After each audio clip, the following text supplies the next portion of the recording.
Bom, que esse tópico, então, é o tópico surgimento da filosofia, tá bom? E os pensadores pré-socráticos. Bom, quando a gente fala de qualquer tipo de conhecimento, pessoal, seja a filosofia, a sociologia, a história, enfim, qualquer tipo de conhecimento, ele é produzido dentro de um contexto social, né? Qualquer tipo de disciplina, ela é produzida dentro de um contexto social.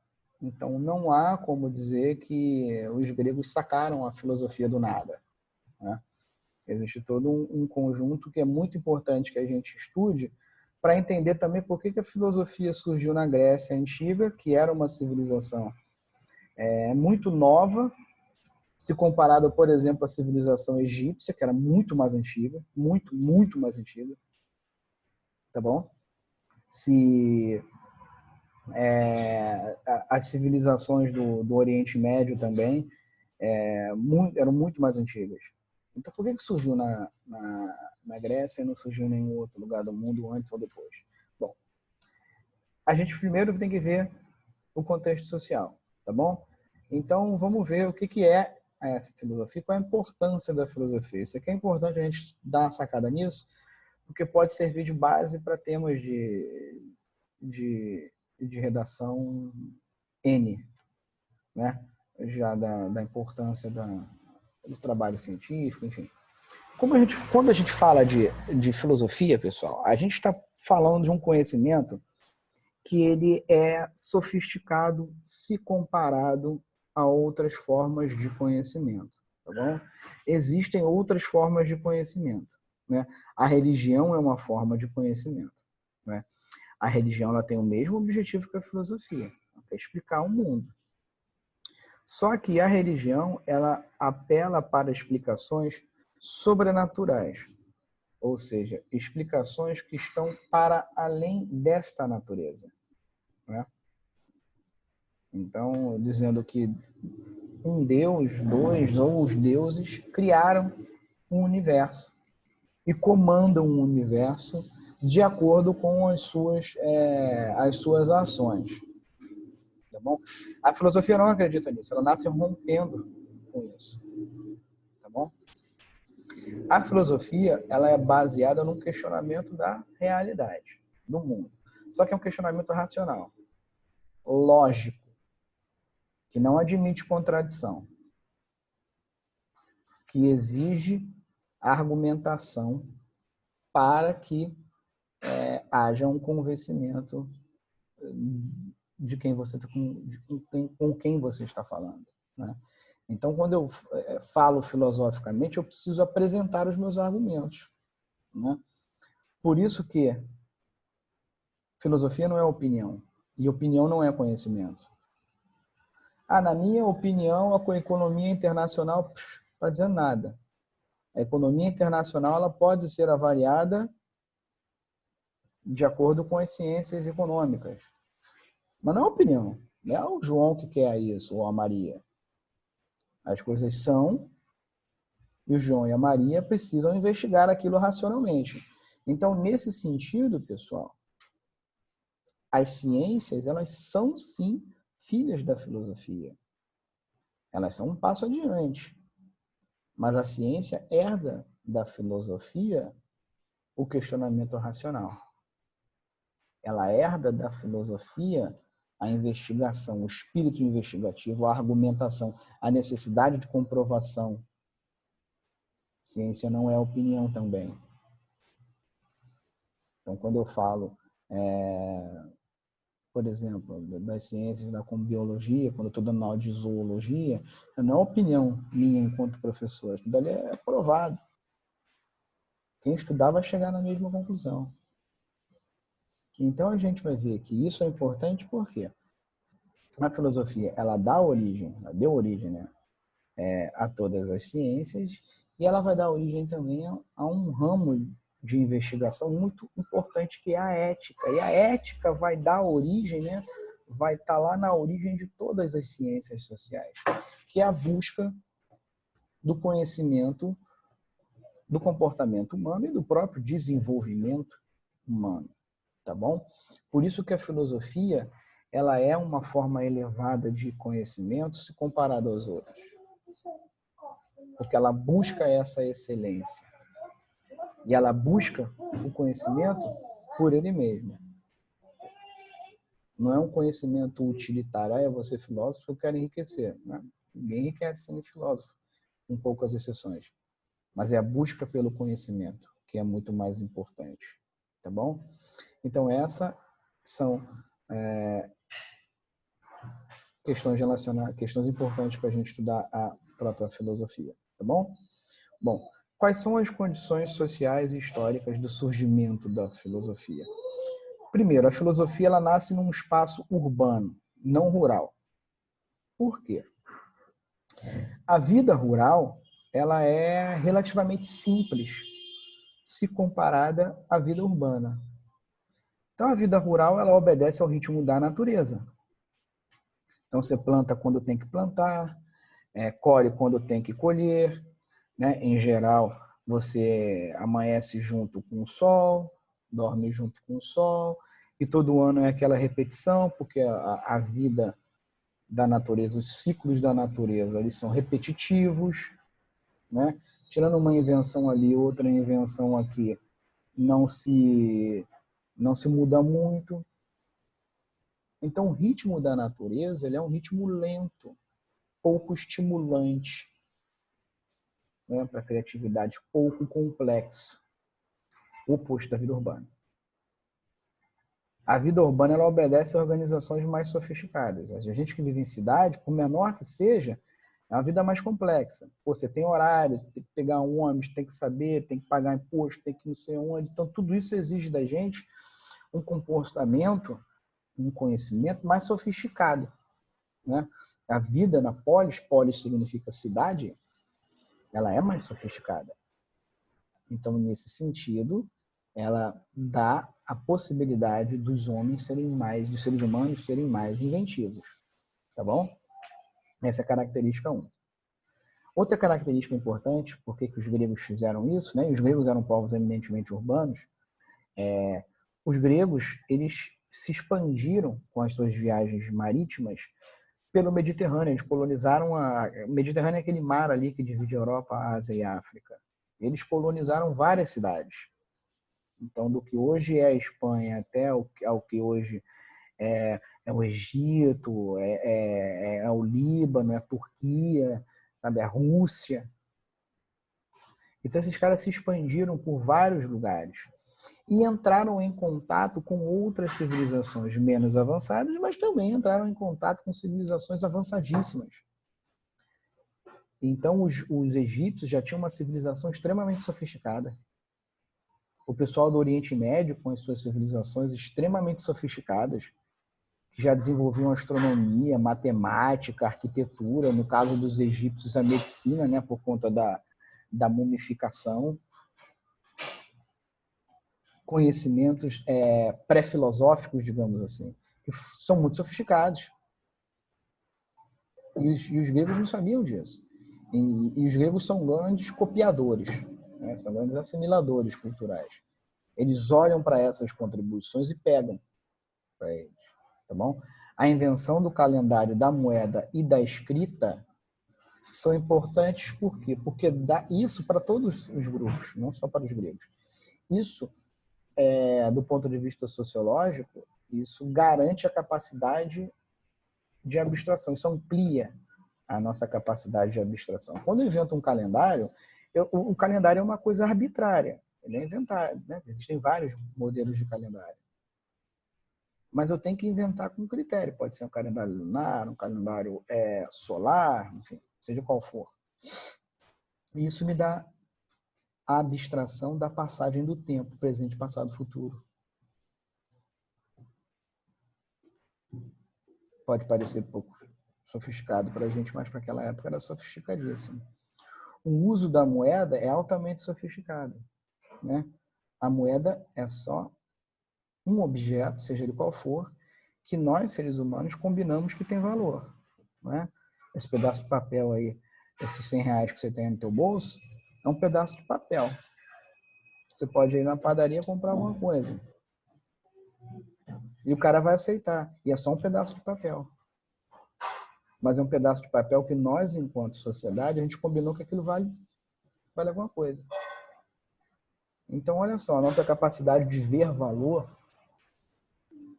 de valorar, de dar valor, de estabelecer valor de forma abstrata. E olha o que é mais interessante, a gente não faz câmbio, né? Você não pode pegar essa tua nota de R$100 aí e trocar por poucos dólares, né? O câmbio não tá legal. Mas você troca lá por $20. Isso também é abstrato, só da cabeça das pessoas. Você está trocando um pedaço de papel por outro pedaço de papel. E por último, a escrita. A escrita, então, pessoal, é provavelmente a tecnologia mais sofisticada que o ser humano inventou. Assim, é mais importante, está na base de tudo. De todos os pensamentos, tudo que é sofisticado que vem depois. Porque a escrita, ela nos permite armazenar muito conhecimento, muito além do que a nossa cabeça é capaz, né? Não é à toa que a escrita ela foi inventada para a economia, né? Para questões relacionadas ao comércio. Então, a escrita permite a gente registrar uma grande quantidade de informação e transmitir essa informação no tempo e no espaço. Então, se você quiser pegar essa tua nota de 100 na biblioteca e na livraria, comprar um livro do Platão, você consegue. O cara escreveu um livro dele há 2000 e tantos anos atrás, na Grécia. Você consegue comprar um livro dele. Por quê? A escrita possibilita isso. A escrita possibilita não só o armazenamento da informação, mas a transmissão da informação.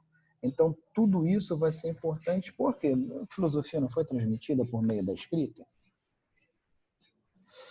E a gente não consegue ter acesso, né, a esses caras 2000 e poucos anos depois. Então, isso é importante. Os gregos assimilaram isso. A escrita grega não foi inventada pelos gregos, né? Tampouco o calendário. O calendário eles trouxeram lá do Oriente Médio, né? O calendário de 12 meses, calendário solar e tal. A escrita também trouxeram do Oriente Médio, da região do Líbano, onde hoje é o Líbano. Na época fenícia. Os fenícios desenvolveram um alfabeto. Os gregos olharam, opa, legal, vamos copiar. Os romanos olharam o alfabeto grego e disseram, opa, vamos copiar. E esse alfabeto que nós ocidentais utilizamos hoje, o alfabeto latino, na verdade ele é uma cópia do alfabeto fenício. Tá bom? E olha só, a gente consegue usar e se comunicar. Outra questão importantíssima para a gente entender o surgimento da filosofia é a política. Por quê? Os gregos, muito rapidamente, eles vão abandonar aquela ideia de que são os deuses que governam as suas vidas. A cultura grega é uma cultura antropocêntrica. O homem é o personagem principal do seu próprio destino, e não os deuses, ele não é uma marionete. E se ele não é uma marionete na sua vida enquanto indivíduo, tampouco é uma marionete na sua vida política. Então, aquela coisa de que, por exemplo, igual aconteceu lá no Egito, que o faraó se dizia um deus encarnado e os egípcios acreditavam, cara, isso não cola com o grego. Não cola de jeito nenhum. Porque o grego, ele tem a sua relação com a religião? Tem. Mas para ele, obedecer um cara que se diz um deus vivo é um grandíssimo absurdo. Ou como lá no Oriente Médio, não, eu vou obedecer o governante porque ele se diz um mensageiro dos deuses. Menos ainda. Ué, quem é que vai resolver os problemas das cidades? Somos nós. Com o quê? Política. Política vem de polis. Que é a arte... Opa, filho, calma. Que é a arte da negociação. Que é a arte da negociação. Para isso eu preciso ter inteligência. Para isso eu preciso ter capacidade de expressão. Para isso eu preciso ter conhecimento sofisticado. Então, tudo isso misturado no mesmo caldeirão vai dar origem à filosofia. Tá bom? A gente vai ver que a filosofia ela nasce da passagem do mito para uma explicação sofisticada, ou seja, da cosmologia, ou seja, o estudo da cosmogonia, que é a criação do cosmo, né? Cosmo é o universo, para a cosmologia, que é o estudo do cosmo. Não é à toa que os primeiros filósofos, os filósofos pré-socráticos, são filósofos da física, filósofos da natureza. Eles querem entender como é que a natureza funciona. Tá bom? Nesse momento eles não estão preocupados com a questão humana, não. Tá bom? E o que é um mito, pessoal? O mito ele é uma narrativa que explica a criação do mundo, né? O mito, hoje a gente já sabe que todo mito ele é falso. Ele é só uma forma que a gente identificou de criar uma narrativa para explicar alguma coisa que não é tão fácil de ser explicado. Então, todo mito, por definição, é falso, tá bom? Mas os mitos, eles estão na base de todas as religiões. Todas as religiões têm os seus mitos, que a partir daí criam a sua explicação para a criação do universo. E, pessoal, quando eu digo que o mito é falso, eu estou falando do ponto de vista científico e filosófico, ok? Não é um ataque a qualquer tipo de religião, é só uma constatação do ponto de vista filosófico e científico, tá bom? O que o mito faz para explicar a realidade? O mito, aqui vamos bater coluna com coluna aqui. O mito ele fixa uma narrativa em um passado remoto. Quando o mito grego dizia o universo foi criado pelo Deus tal. Quando? 10 anos atrás? 20 anos atrás? 2000 anos atrás? Não se sabe. O mito é uma narrativa que ela não está fixada no tempo. Tá bom? Já a filosofia, ela procura explicar como é que um determinado fenômeno funciona no passado, no presente e no futuro. Então, por exemplo, e olha como é que isso está na base do pensamento da ciência, né? O Galileu, o Isaac Newton, eles não diziam que eram cientistas, eram filósofos da natureza, né? A filosofia natural.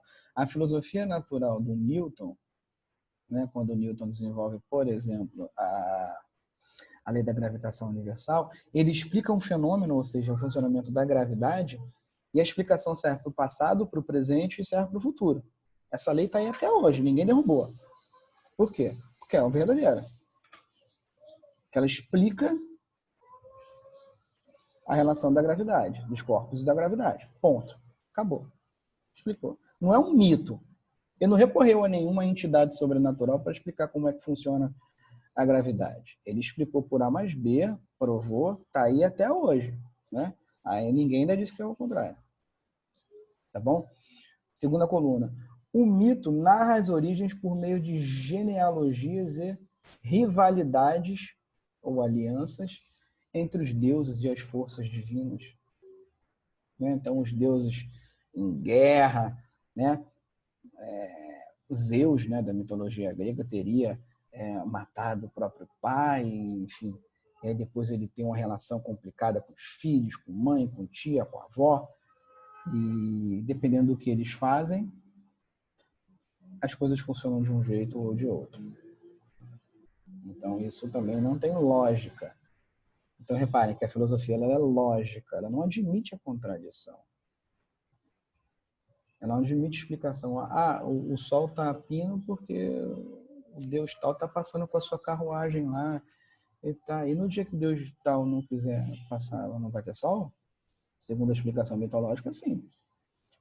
A explicação filosófica, científica, não. Ou seja, ela explica a produção natural das coisas, com causas, coisas e elementos que são naturais e impessoais. A lei da gravitação universal, ela é impessoal. Ela não funciona só para mim, ela funciona para todo mundo. Ela é uma lei da natureza, não depende da prévia autorização de nenhuma entidade sobrenatural, seja ela qual for. Ela não depende. Aqui. terceira coluna, a filosofia, o mito, ele é contraditório, fabuloso e incompreensível em sua totalidade. Né? A filosofia não. A filosofia não admite contradição. Nem fabulação, imaginação. Ah, tal coisa foi porque a entidade tal fez. Não. A explicação tem que ser coerente, lógica e racional. Tá bom? No mito, a autoridade da narrativa é quem narra, ou seja, o sacerdote. Eu, sacerdote da religião tal, estou dizendo que Zeus criou o mundo assim, assim, assado. E a filosofia não admite nenhum tipo de autoridade a não ser a autoridade da razão. Então, quando eu digo que a lei da gravitação universal funciona, eu não estou dizendo isso porque foi o Newton que falou. Eu estou dizendo isso porque... Amor, vá para o quarto, por favor. Eu estou dizendo isso porque ela funciona por si só. Ela não depende do Newton. Não é o Newton que falou isso, só porque o Newton falou. Tanto que muitas das ideias de Isaac Newton já foram ultrapassadas há muito tempo. Por quê? Por mais que ele tenha sido um grande pensador, os filósofos e cientistas continuam as suas buscas e, se for necessário, negando o conhecimento que tinha sido produzido até então. É assim que se dá um passo adiante. A lei da gravitação universal do Newton ainda funciona. Ainda está aí. Ela não foi derrubada. Mas outras contribuições dele já foram derrubadas. E é assim mesmo. Né? Ninguém vai dizer, ah, não, o Newton é intocável. Não, ele não é intocável. Beleza? Ninguém é para a filosofia e para a ciência, tá? Bom, nesse mapa aí a gente vê o surgimento da filosofia. Então reparem bem, do ponto de vista geográfico, a filosofia ela é geograficamente periférica, ela nasce na periferia do mundo grego. Então reparem, ó, a cidade de Eléias, onde está Parmênides e Zenão, aqui na esquerda, ela fica na região onde é a Itália. Tá bom? Agrimento, onde está Demócrito e Empédocles, né, também aqui à esquerda, é na região que hoje é a Sicília, também na Itália. Então, Pitágoras, que é a cidade de Samos, Heráclito, na cidade de Éfeso, Tales, Anaximandro e Anaxímenes, na cidade de Mileto. Todas essas cidades na região onde hoje é a Turquia. Né? Então, reparem bem, a filosofia ela é um evento marginal, ela está na margem do mundo grego. E por que ela está na margem? Porque o pai da filosofia é o Tales, né? Esse camaradinho aqui, está na direita. E por que na cidade de Mileto? É uma cidade extremamente rica, era um porto riquíssimo. E tinha gente de tudo quanto é lugar do mundo ali. Né? Do mundo conhecido até então, pelos europeus, né? Na América não. Mas era uma cidade muito sofisticada, que tinha acesso ao conhecimento de vários povos muito antigos.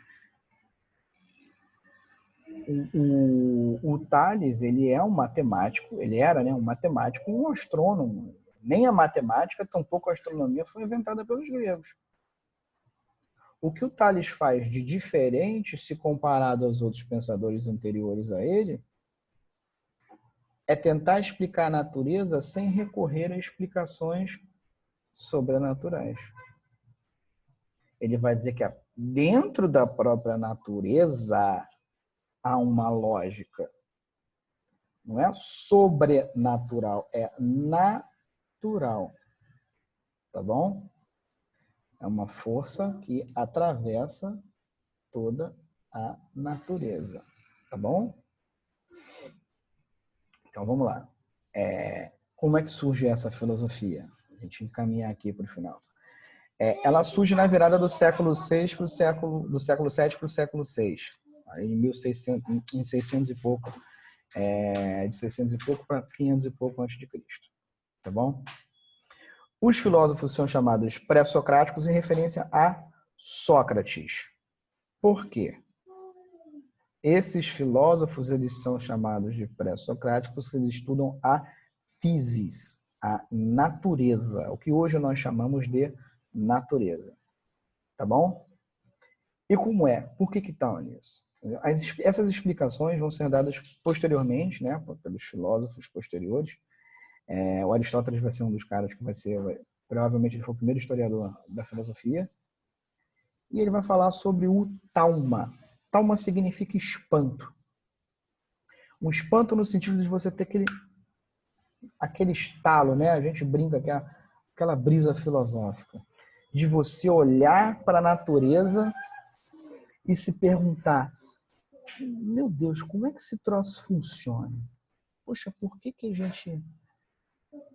tem o dia e a noite, as estações? Por que uma semente vira uma árvore? Por que a gente morre? Por que a gente reproduz? Né? Só que a gente faz isso, os filósofos fazem isso, sem recorrer às explicações sobrenaturais.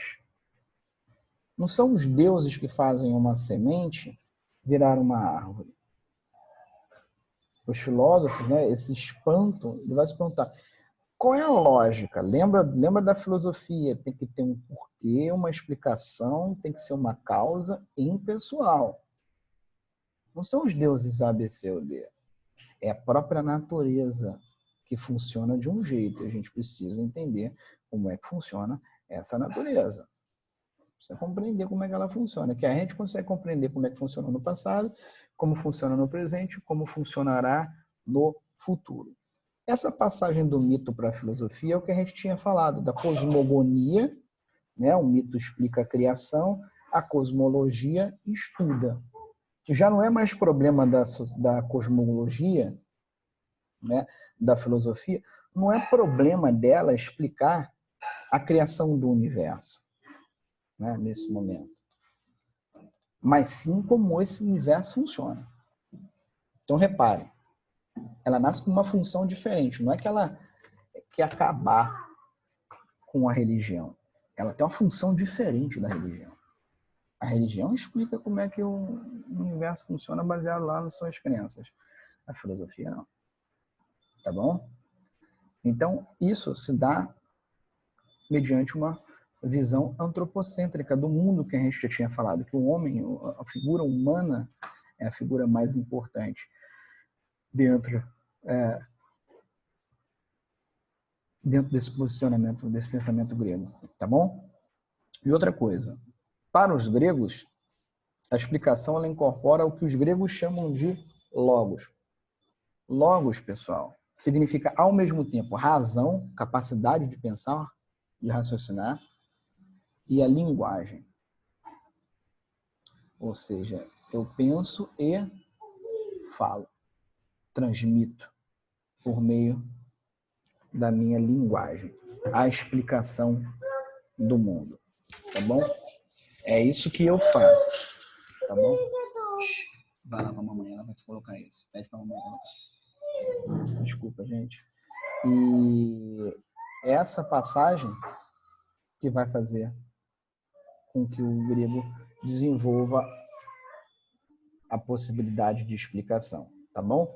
E por último, o conceito de liberdade.